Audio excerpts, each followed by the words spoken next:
Bueno, buenos días. En esta charla, en esta clase, vamos a hablar sobre leucocitosis.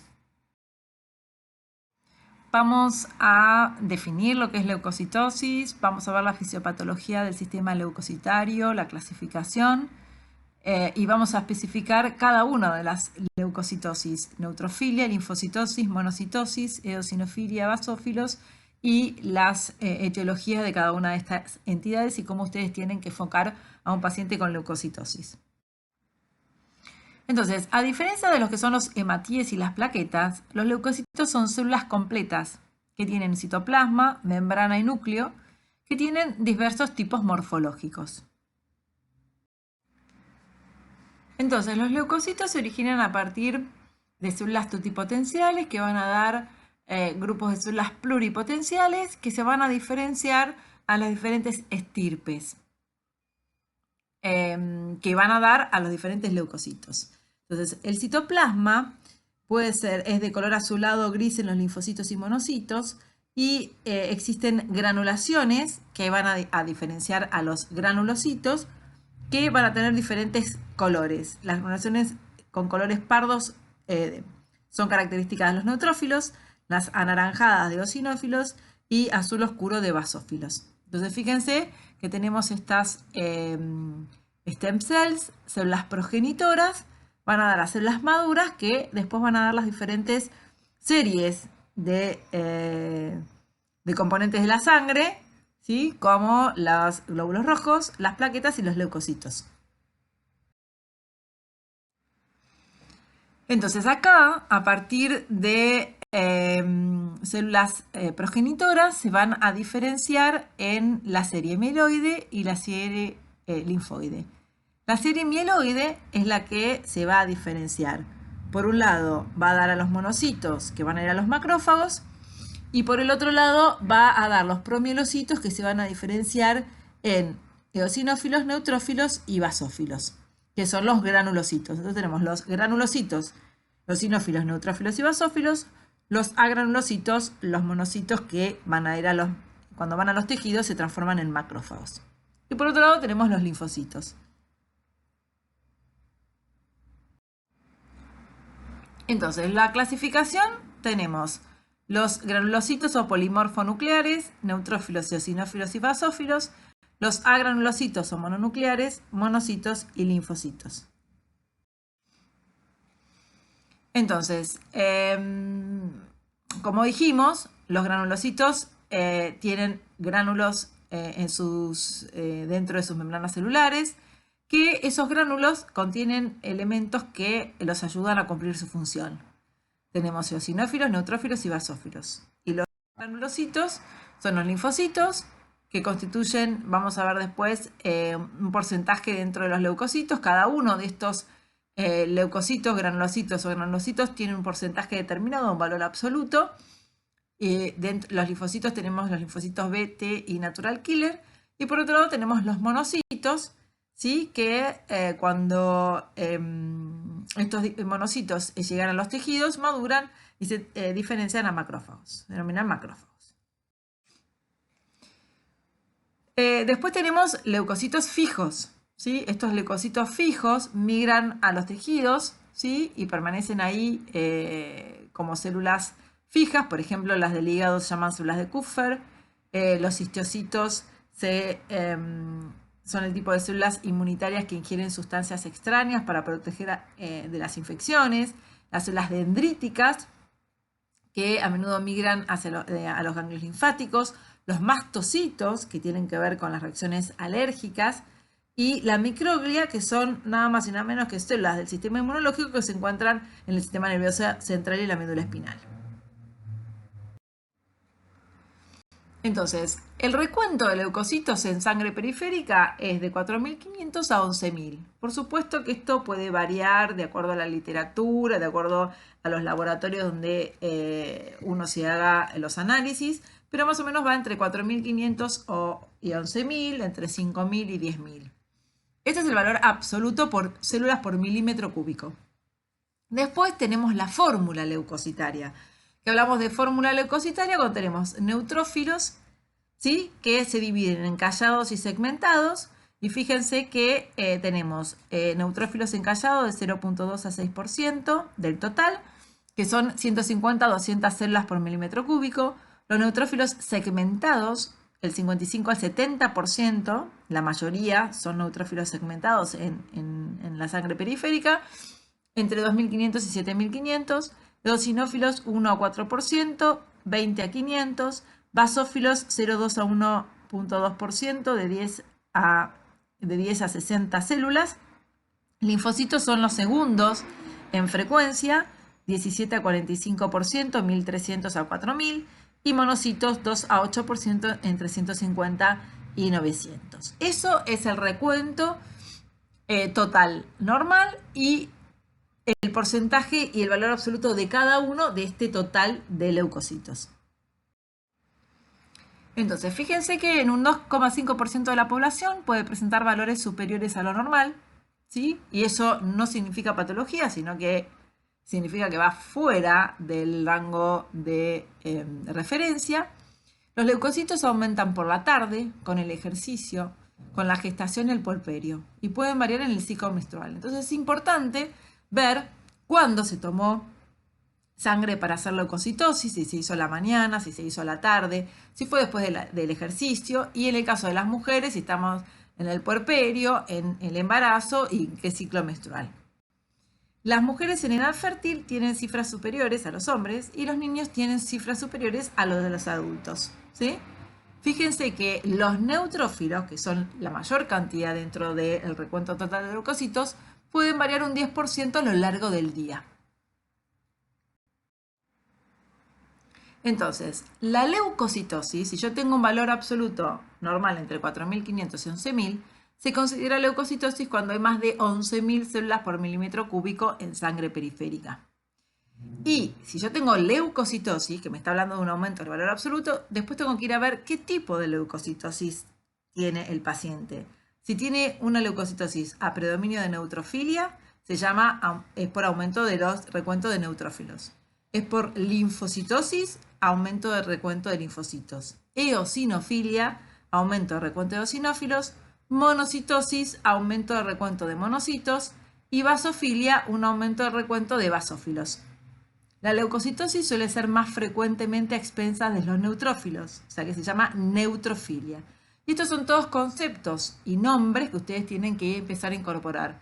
La leucocitosis es el aumento del recuento de los leucocitos o glóbulos blancos y tenemos estas 5 tipos. Cuando el recuento de glóbulos blancos es mayor de 100.000, existe riesgo de hiperviscosidad, ¿sí? Que se produzca riesgo de hiperviscosidad con síntomas por obstrucción vascular, que es una urgencia hematológica. Los blastos en sangre periférica, que son series más inmaduras, pueden producir hiperviscosidad con valores menores.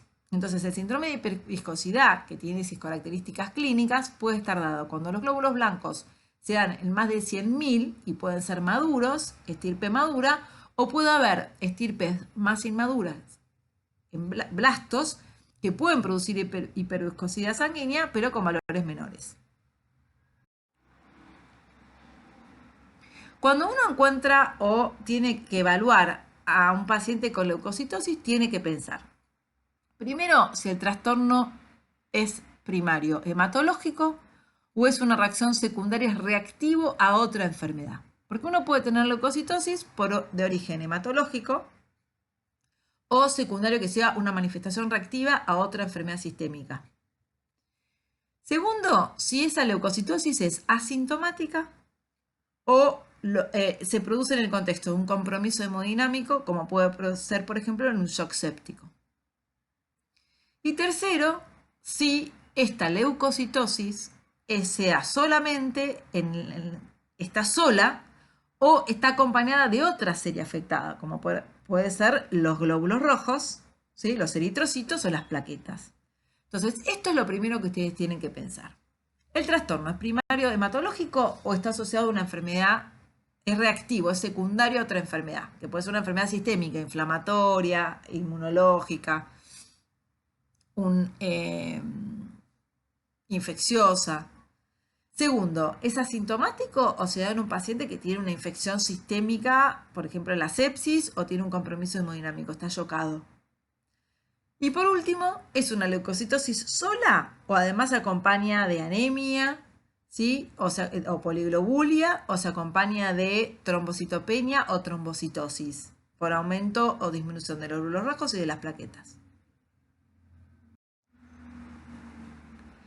Entonces, la alteración por el aumento de los números de leucocitos, que se denomina leucocitosis, puede ser fisiológica o patológica.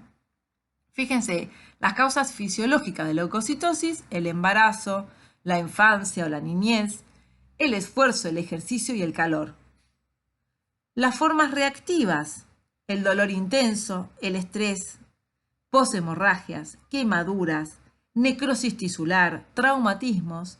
Y después tenemos las patológicas, por causas infecciosas, bacterianas, virales, micóticas, neoplásicas, desde neoplasias hematológicas como las leucemias, los síndromes mieloproliferativos, ¿sí? O tumores malignos no hematológicos y hasta metástasis óseas. Y por último, las causas tóxicas. Las causas tóxicas relacionadas por fármacos, por acidosis metabólica, las complicaciones diabéticas, las catecolaminas, ¿sí? Los corticoides, la hipoxia tisular y la hipoxemia. Todo eso son causas patológicas de leucocitosis. Y fíjense el abanico que hay de causas. Pero piensen si esto es una causa fisiológica o patológica. Cuando hablamos de reacción leucemoide, ¿a qué se denomina reacción leucemoide?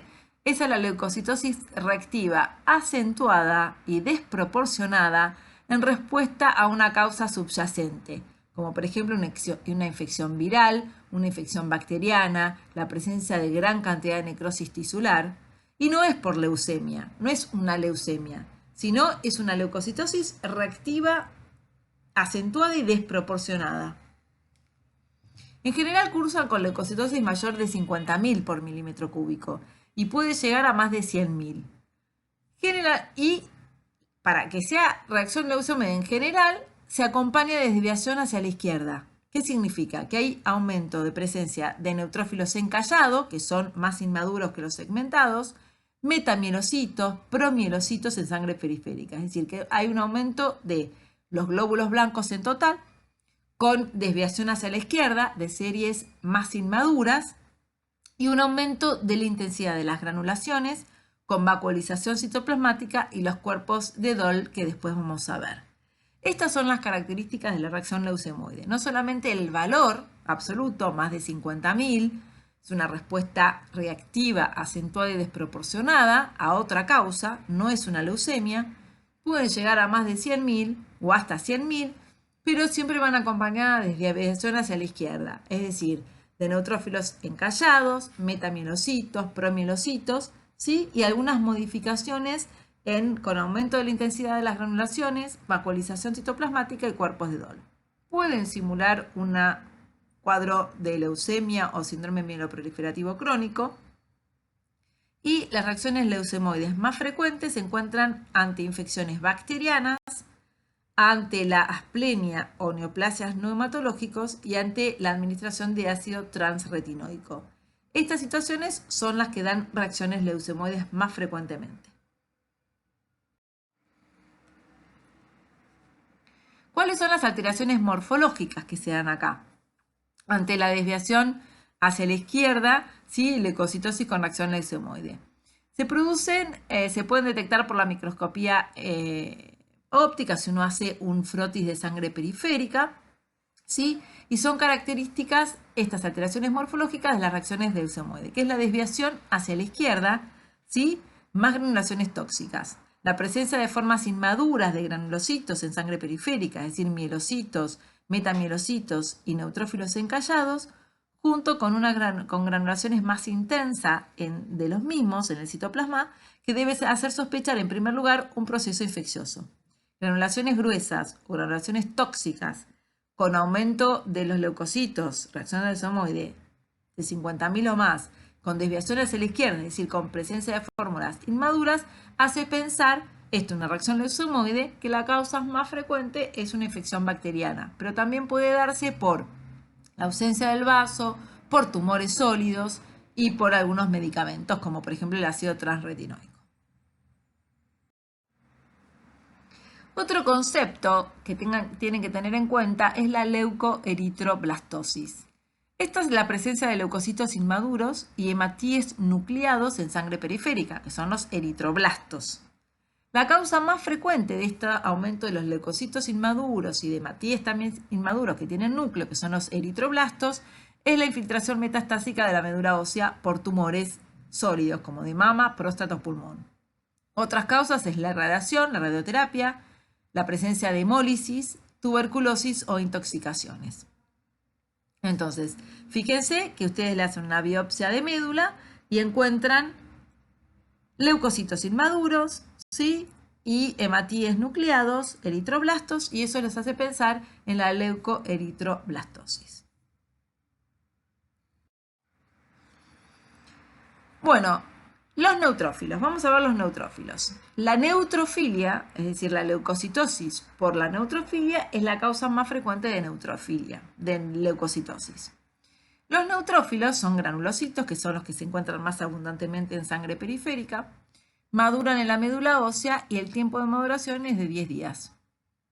Fíjense que parte se encuentra en la médula ósea y un tercio de la cantidad de médula ósea va a la sangre periférica.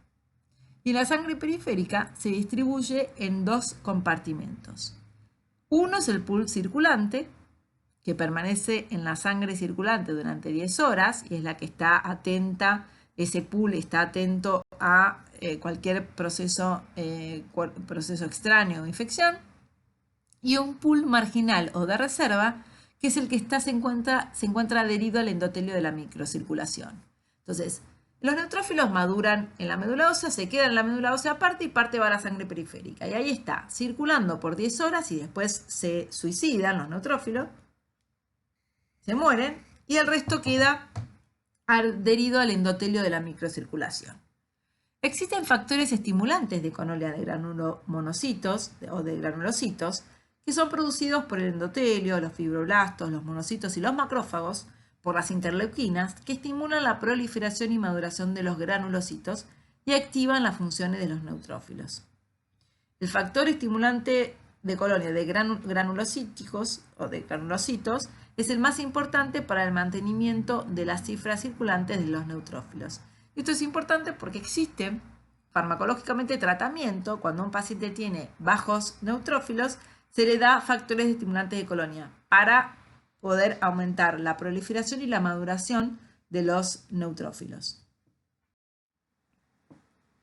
Entonces, se encuentran los neutrófilos en estado basal, en un compartimento medular, ¿sí? A partir de células precursoras medulares y por medio de interleuquina, factores de necrosis tumoral, factores estimulantes de colonias y el fragmento C3 del complemento, maduran. Y en componente circulante, compartimento circulante, ¿sí? El 2 al 3%. Circulan libre y están marginal en el pool en contacto con el endotelio. Y por último, es el compartimento tisular donde van a ir hacia los tejidos. Entonces se encuentran en la médula, van hacia la circulación, donde están circulando y marginados, y por último van a circular y van a ir a los tejidos. Los neutrófilos se dividen en banda ¿sí? O encallado y los segmentados. Los más abundantes en la sangre periférica son los segmentados, ¿sí? Los encallados o en banda son los más inmaduros y en menor cantidad. Se llama neutrofilia cuando hay un aumento del recuento de neutrófilos por 2 desvíos estándar por encima de la media. En adultos corresponde a más de 7.700 neutrófilos por milímetro cúbico, ¿sí? O más del 77% de la fórmula leucocitaria. En general son neutrófilos maduros, ¿sí? El recuento absoluto de neutrófilos, glóbulos blancos, por el porcentaje de neutrófilos segmentados y encallados, menos 100. Esa es la fórmula de calcularlo. Pero es más de 7.700 de recuento absoluto y más del 77% de la fórmula leucocitaria. La leucocitosis neutrofílica es el tipo más frecuente de leucocitosis en la práctica clínica. Desviación hacia la izquierda se denomina cuando hay reacción leucemoide, leucocitosis, en presencia de formas inmaduras, predominio de neutrófilos encallado o en bandas, con mielocitos, metamielocitos y promielocitos. ¿Cuáles son los mecanismos de neutrofilia? Ustedes tienen leucocitosis o predominio de neutrofilia. O puede haber un aumento de la producción en la médula ósea, ¿sí? Que proliferen, maduren y sean aumento en la producción. Aumento en la movilización medular, o sea que sean liberados a la circulación periférica. Desplazamiento al pool marginal, del endotelio a la circulación, o que sean retenidos en la sangre. Todos estos son los mecanismos fisiopatológicos de la neutrofilia. Aumento de la producción de la médula ósea, que es la más frecuente. Aumento de la movilización de la médula ósea hacia la sangre, que se desplace del pool marginal de reserva hacia la sangre y que sean retenidos en la sangre más de 10 horas.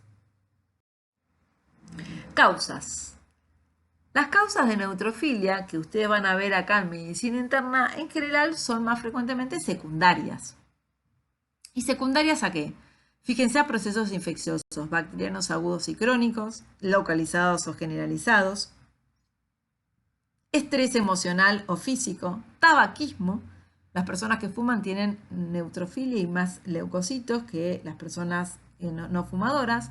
Los fármacos, ¿sí? Los glucocorticoides, las catecolaminas, factores de crecimiento, todo eso van a aumentar los neutrófilos. Las inflamaciones crónicas, por ejemplo, las enfermedades autoinmunes, enfermedad de Still del adulto, artritis reumatoidea, vasculitis, enfermedad intestinal inflamatoria.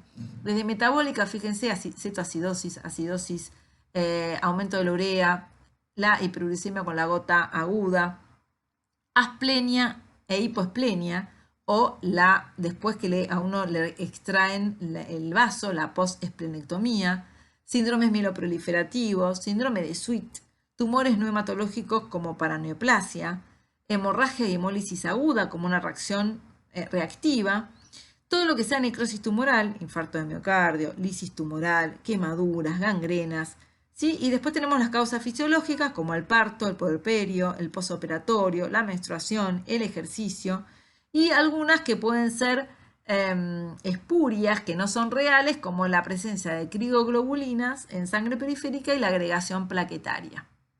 Todas estas son causas de neutrofilia. Entonces, las causas se dividen en primarias, que son las menos frecuentes, neutrofilia idiopática crónica, neutrofilia hereditaria, en el síndrome de Down, la urticaria a frigori familiar, que se acompaña de neutrofilia, y el déficit de factor de adhesión leucocitario. Todas estas son primarias y son poco frecuentes. Y generalmente los van a ver si hacen pediatría. Las secundarias son las causas más frecuentes, ¿sí? Fíjense que las primarias tenemos acá tienen la neutrofilia hereditaria, la neutrofilia crónica idiopática, déficit de factor de adhesión de leucocitos, la urticaria familiar al frío con leucocitosis. Después tenemos la leucemia mieloide crónica y otros síndromes mieloproliferativos, las leucemias neutrofílicas crónicas. Esas son las primarias. Y las secundarias, infecciosas, trastornos metabólicos, inflamatorios autoinmunes, estrés, fármacos, neoplasias y otras causas. Entonces hay primarias y secundarias. ¿Cómo tenemos que evaluar un paciente con neutrofilia? Tenemos que ver la historia clínica completa, ver los antecedentes del paciente, ver si está tomando alguna medicación, ¿sí? Que dentro de las causas secundarias puede tener, si está tomando medicación, si está expuesto a tóxicos, el examen físico, a ver si tiene un signo de infección o de una inflamación autoinmune, una inflamación inflamatoria, si tiene síntomas acompañantes que puedan orientar hacia una de las enfermedades, si tiene antecedentes de esplenectomía, ¿sí? Hay que hacer un hemograma completo, ver las tres series, ver los glóbulos rojos, los glóbulos blancos y las plaquetas, y de acuerdo a las causas, ver un laboratorio como un ionograma, hepatograma, glucemia, proteinograma, una orina, ¿sí? Reactantes de fase aguda, como la eritrosedimentación, la proteína C reactiva y la hipoalbuminemia, que es un reactante de fase aguda negativo, para ver si esto está acompañado de una infección o una inflamación que nos oriente. Si el paciente sospechamos que tiene un cuadro infeccioso, hacer cultivos, hacer un frotis de sangre periférica para ver si los neutrófilos predominan segmentados, encallados, si hay series, si tienen granulaciones tóxicas, si hay series inmaduras. Estudios inmunológicos, si pensamos que el paciente tiene artritis reumatoidea, tiene una vasculitis, tiene una enfermedad autoinmune. Radiografía de tórax, si pensamos que, por ejemplo, puede tener una tuberculosis, una infección bacteriana torácica. Y después vamos a ir dirigiendo el estudio de acuerdo a la causa, hasta que podemos llegar a terminar a una biopsia de la médula ósea. Los cambios en la sangre periférica, no solamente en el valor absoluto o en el porcentaje de neutrófilos, que se llama neutrofilia, sino también nosotros le podemos pedir al hematólogo que haga un frotis en sangre periférica y nos diga a ver qué características encuentran los neutrófilos, además de tener una neutrofilia. Que va a haber las granulaciones tóxicas, o sea, cambios en los granulocitos del neutrófilo, órganos de Doll, vacuolizaciones citoplasmáticas y fragmentos nucleares. Todo esto, además de determinar cambios en el número absoluto de neutrófilos, también vamos a poder ver a través del frotis cambios de la morfología del neutrófilo, que por ahí nos va a orientar a alguna patología. Por ejemplo, la presencia de abundantes granulaciones tóxicas, ¿sí?, que corresponden a lisosomas con actividad de mieloperoxidasa, generalmente causa infecciones bacterianas. Recuperación de la quimioterapia en paciente que estuvo neutropénico por quimioterapia y después empiezan a aparecer neutrófilos nuevos y eso pueden tener granulaciones tóxicas, o esto que se llama granulaciones tóxicas, y el tratamiento con factores estimulantes de colonia, todo aquello que estimule el aumento de los neutrófilos. Pero la primera causa tienen que pensar que es infección bacteriana. Entonces fíjense cómo se ven estos gránulos, los neutrófilos con estas granulaciones tóxicas. Eso se ve en la sangre periférica. Los cuerpos de Doll, ¿sí?, se pueden ver en neutrófilos, en linfocitos citotóxicos con gránulos y en eosinófilos, ¿sí? Y generalmente son pacientes que tienen diferentes inclusiones basófilas en su citoplasma, que normalmente, fíjense que se ven de color basófila, ¿sí?, azulado, y se trata de pacientes, muchos tienen infección grave. También pueden tener reacción leucemoide reactiva o una infección grave. Las vacuolas, se ven vacuolos en el citoplasma, ¿sí?, espacios que son residuos de la digestión de basófilos y otras sustancias a degradar. Y generalmente también estas vacuolas en el citoplasma de los neutrófilos, junto con las granulaciones gruesas y los cuerpos de Doll, se ven en los pacientes con infecciones. Después tenemos las anomalías de Alder-Rayleigh, que estos son gránulos azurófilos agrupados en racimos, que no solamente se ven en los neutrófilos, sino también en los monocitos y en los linfocitos, ¿sí?, y pueden ser considerados como granulaciones tóxicas.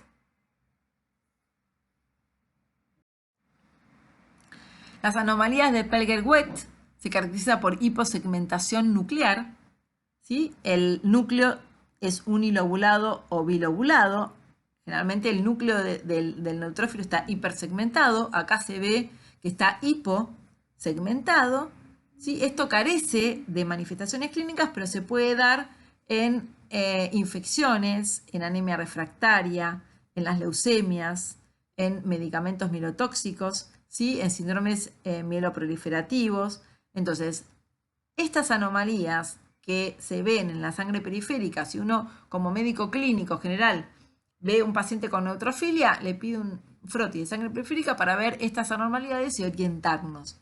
Generalmente cuando un paciente está con una infección bacteriana séptico, es decir, es claro, a veces uno no le pide un frotis de sangre periférica porque es clara la neutrofilia. Pero sí, si uno le pide un frotis de sangre periférica porque no le queda clara la causa, puede encontrar estas alteraciones en los neutrófilos.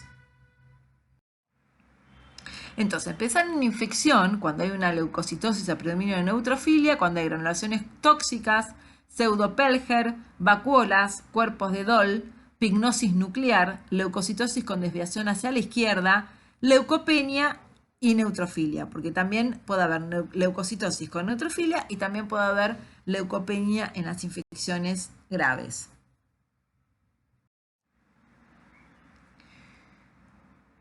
También podemos tener que en los neutrófilos, además del aumento del valor absoluto, puede modificarse el núcleo del neutrófilo, que en vez de ser un núcleo hipersegmentado, se forma un anillo, dejando en el centro el citoplasma. Esto se da en la mononucleosis infecciosa, en el alcoholismo y en los síndromes mieloproliferativos y mielodisplásicos.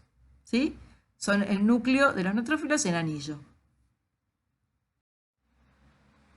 Y la anemia megaloblástica se caracteriza por tener neutrófilos hipersegmentados. Así como vimos que los neutrófilos pueden estar hiposegmentados en algunas enfermedades, acá pueden estar hipersegmentados. Y cuando ustedes en un frotis le indican que los neutrófilos están hipersegmentados, tienen que pensar en la anemia megaloblástica.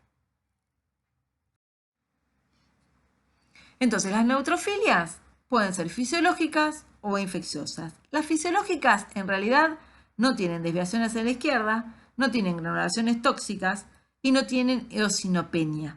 No se acompañan de disminución de los eosinófilos. En cambio, las infecciosas se acompañan de desviación hacia la izquierda, de presencia de granulaciones tóxicas, de eosinopenia, bajan los eosinófilos y generalmente tienen más de 25.000 leucocitos a expensas de los neutrófilos, con no solamente aumento del valor absoluto o del porcentaje, sino también con cambios en su morfología.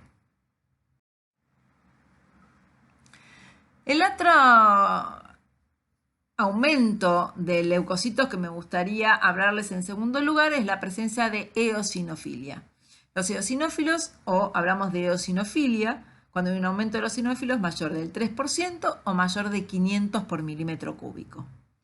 Eso se llama eosinofilia. Ahora, hablamos de síndrome hipereosinofílico cuando tenemos eosinófilos mayores de 1500 por milímetro cúbico y hay un daño o disfunción de un órgano mediado por los eosinófilos. Esto se tiene que haber descartado otra causa. Yo tengo que tener una hipereosinofilia mayor de 1500 y un daño de un tejido que sea dañado y que manifieste síntomas y signos por daño de ese tejido. Recuerden que los eosinófilos son más abundantes en los tejidos que en la sangre. Se encuentran en el vaso, en el ganglio, en el timo y en el tracto gastrointestinal, excepto en el esófago. ¿Sí? También pueden producir infiltración a nivel pulmonar. Entonces se desarrollan y diferencian en la médula ósea por acción de la interleuquina 3 y 5 y por el factor de crecimiento de estimulantes de colonia de granulocitos y de macrófagos. Puede haber un aumento, una expansión de los eosinófilos, la eosinofilia, que se divide en policlonal, que está dada por la interleuquina 6 y generalmente es reactivo a una causa secundaria, o puede ser expansión clonal por mutaciones. Entonces uno puede tener una eosinofilia sola o puede tener un síndrome hipereosinofílico. Para el síndrome hipereosinofílico tengo que tener más de 1500 con afectación de algún órgano. Ganglio, timo, tracto gastrointestinal, el pulmón.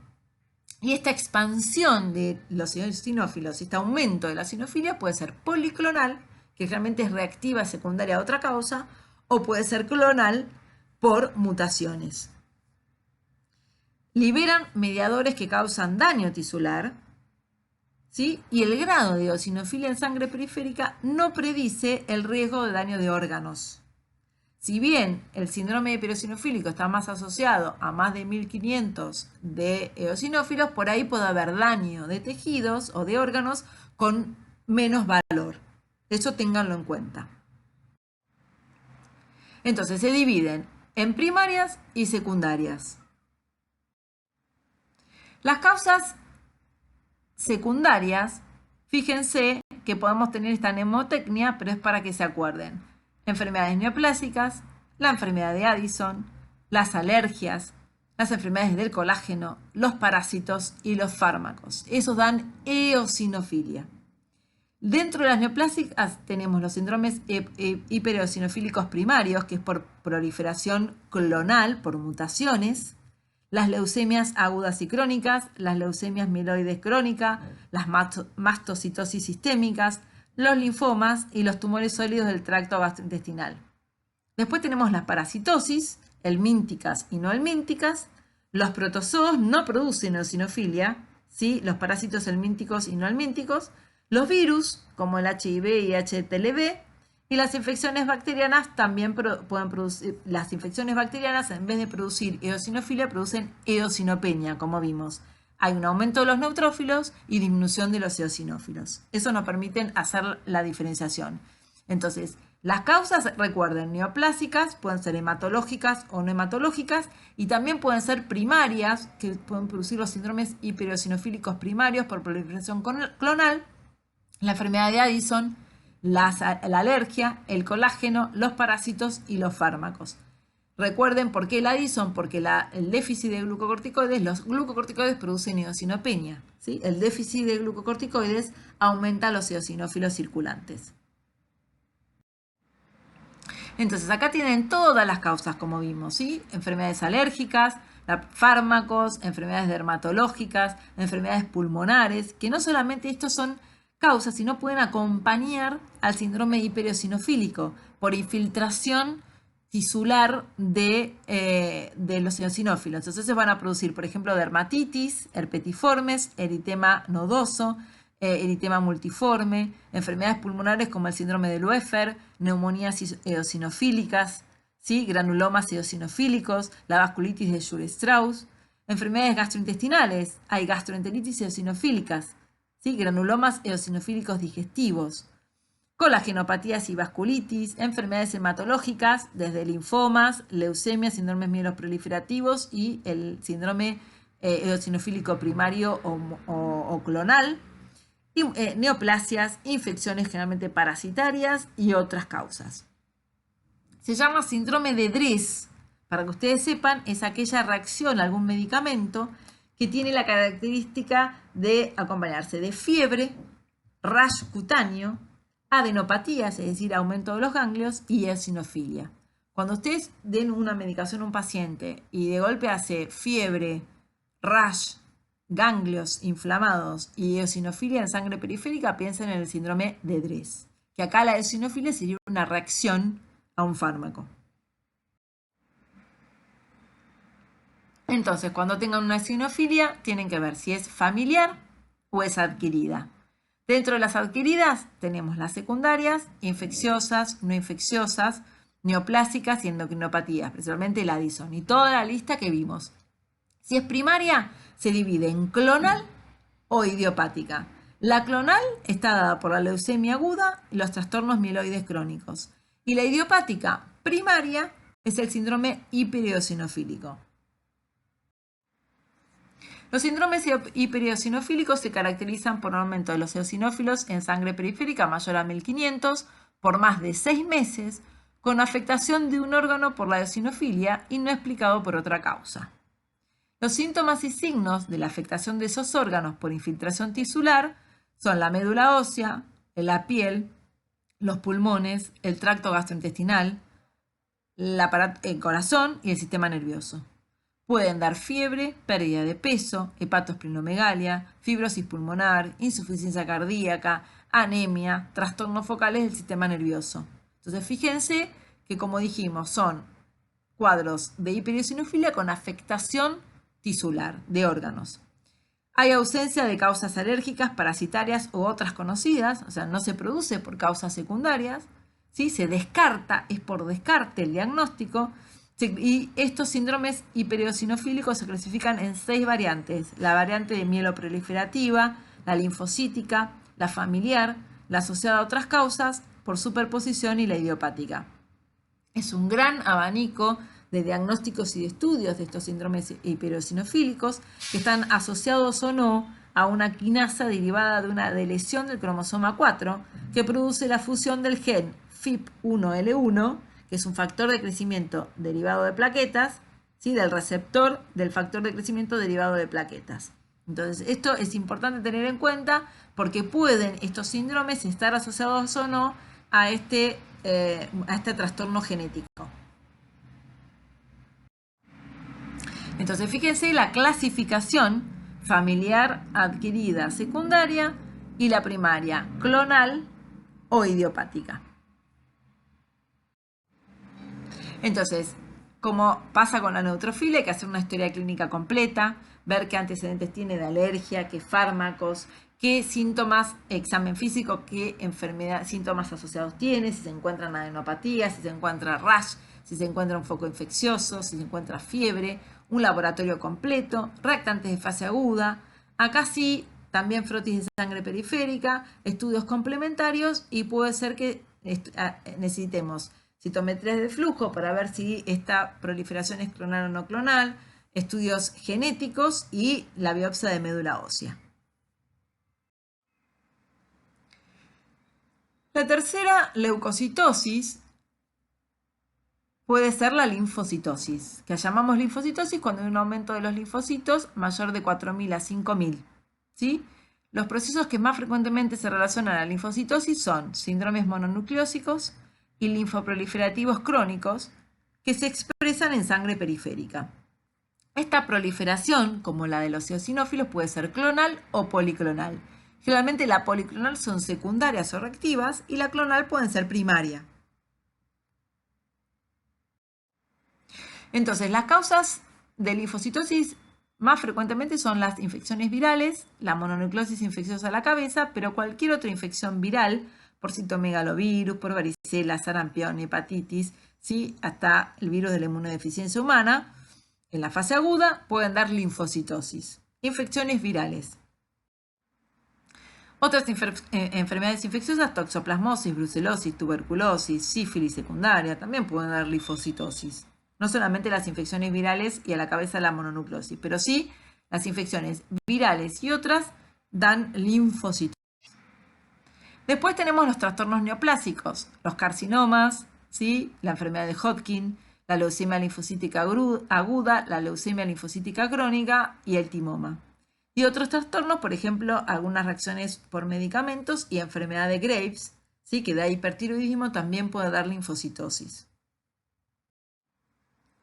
El síndrome de mononucleosis infecciosa producida por el virus de Epstein-Barr, ¿sí? Generalmente se acompaña de odinofagia leve, adenopatías cervicales, fiebre, esplenomegalia, ¿sí? Faringitis, es la enfermedad del beso que se la llama. Puede haber erupción cutánea si le dan antibióticos, petequias, ¿sí? Palatinas en el paladar con faringitis o odinofagia. Este síndrome mononucleósico da también síntomas generales, astenia, cefaleas, mialgia, como cualquier enfermedad viral. Tiene hepatoesplenomegalia, ¿sí? Puede tener síntomas gastrointestinales, oculares como conjuntivitis y hematológicas puede manifestarse con anemia hemolítica. Por eso es importante ver el laboratorio. En el laboratorio los linfocitos se denominan linfocitos atípicos, que son las células de Downey, que después vamos a ver. Hay un aumento de la LDH, de la láctico deshidrogenasa. Hay anticuerpos heterófilos, que se llama monotest o la reacción de Port-Bunel, y anticuerpos anti el virus del Epstein-Barr. Estas son las características del síndrome mononucleósico, que es la primera causa de infección viral con linfocitosis. Las células de Downey o los linfocitos atípicos son característicos, son linfocitos reactivos que son producidos por linfocitos infectados por el virus de Epstein-Barr, ¿sí? Que hacen que los linfocitos sean con morfologías sean más grandes y con morfología diferente al normal. Y se llaman así, linfocitos atípicos o células de Downey, que son linfocitos activados que se ven en sangre periférica ante la presencia de la infección por Epstein-Barr. Entonces, la linfocitosis, tenemos linfocitosis reactiva a infecciones, ¿sí? A enfermedades autoinmunes, a neoplasias, ¿sí? A fármacos. Y después tenemos las clonales, que generalmente las clonales son síndromes linfoproliferativos. Y estos síndromes linfoproliferativos pueden producir expansión o proliferación clonal de linfocitos B, de linfocitos T o de células natural killer. Otra cosa que ustedes pueden encontrar, además de los linfocitos atípicos, que son morfológicamente diferentes a los normales y más grandes, que son las células de Downey en la mononucleosis infecciosa, pueden encontrar las manchas de Gumprecht. Estas manchas son por ruptura, ¿sí?, en sangre periférica, en el frotis de los linfocitos. Y una de las características, si bien no es patognomónico, si ustedes tienen una leucocitosis con linfocitosis, aumento de los linfocitos maduros, no son inmaduros, y encuentran las manchas de Gumprecht, tienen que pensar en una leucemia linfocítica crónica.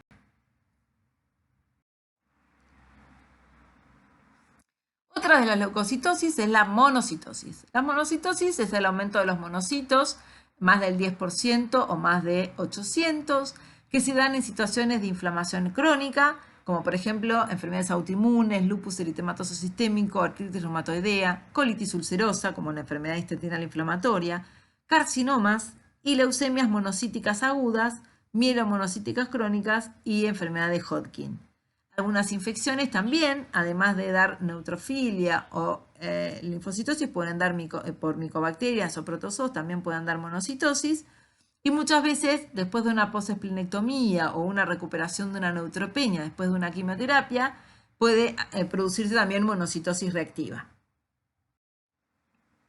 Las causas infecciosas, todas estas: tuberculosis, brucelosis, endocarditis, infecciones micóticas, infecciones después de una recuperación de una infección aguda, puede haber un rebrote de aumento de los monocitos, acompañando a neutrofilia y también a linfocitosis. En las neoplásicas pueden ser los linfomas, la enfermedad de Hodgkin, carcinomas o tumores sólidos, y después hay leucemias, las leucemias mielomonocítica aguda y crónica, la leucemia monocítica aguda, la mielodisplasia, el mieloma y la leucemia linfocítica crónica, que puede dar linfocitosis, pero también monocitosis. Trastornos gastrointestinales, como dijimos, cirrosis y enfermedad intestinal inflamatoria, la sarcoidosis, la reacción a determinados medicamentos, ¿sí?, la asplenia o la esplenectomía y la recuperación después de una supresión medular.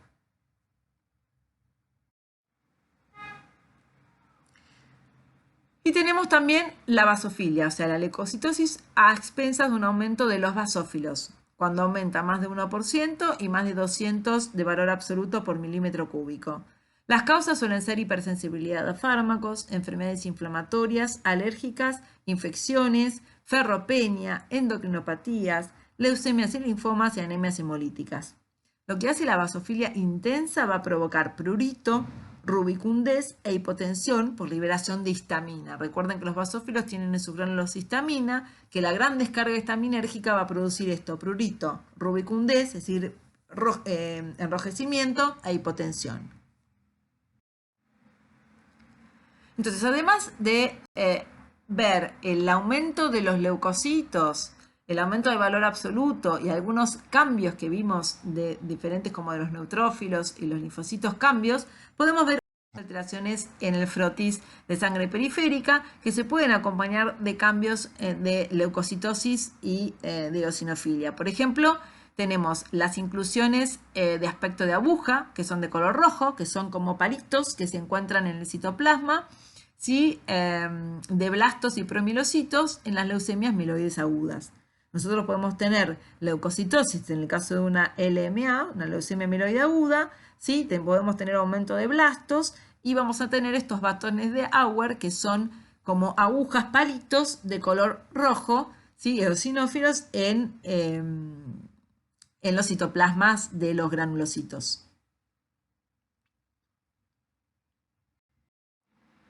Los blastos también son leucocitos inmaduros, que podemos tener un aumento de los leucocitos a expensas de las estirpes inmaduras, ¿sí?, de presencia de leucocitos inmaduros, que son células que no están normalmente en la sangre periférica y suelen indicar la presencia de una leucemia.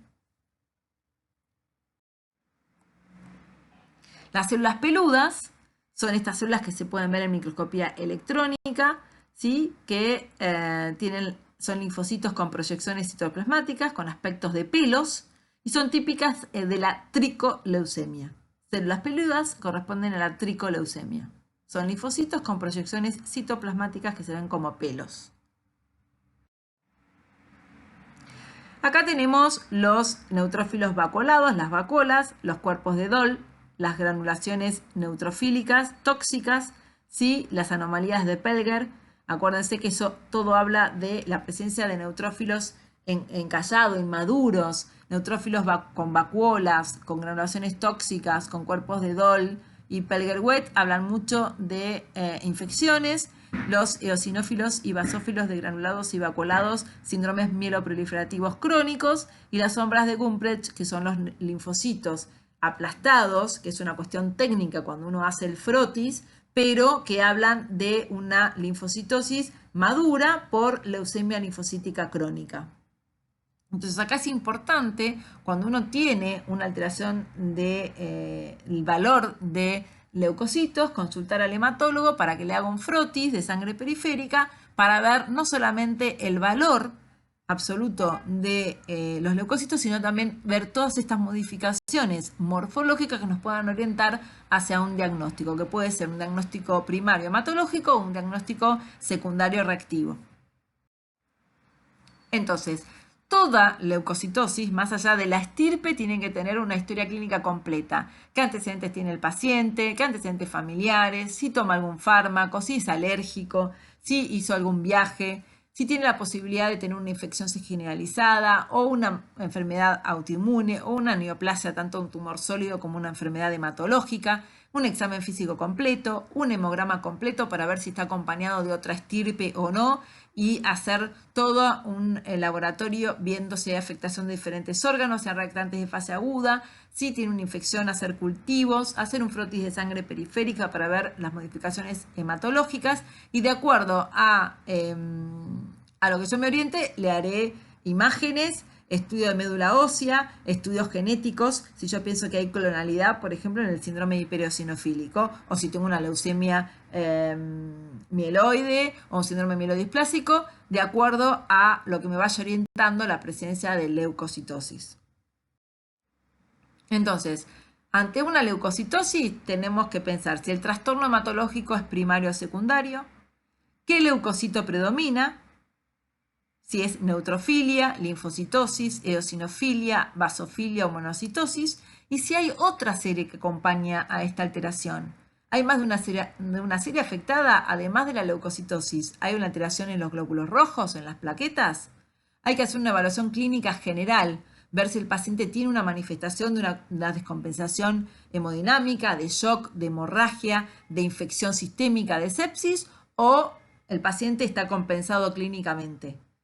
A la evaluación de la sangre periférica por medio de un frotis, no solamente tengo que ver el valor absoluto, sino también ver si tiene alguna alteración morfológica ese neutrófilo, el linfocito. Y por último, una evaluación de la médula ósea en caso necesario de que el trastorno sea primario origen de la médula ósea. Muchas gracias.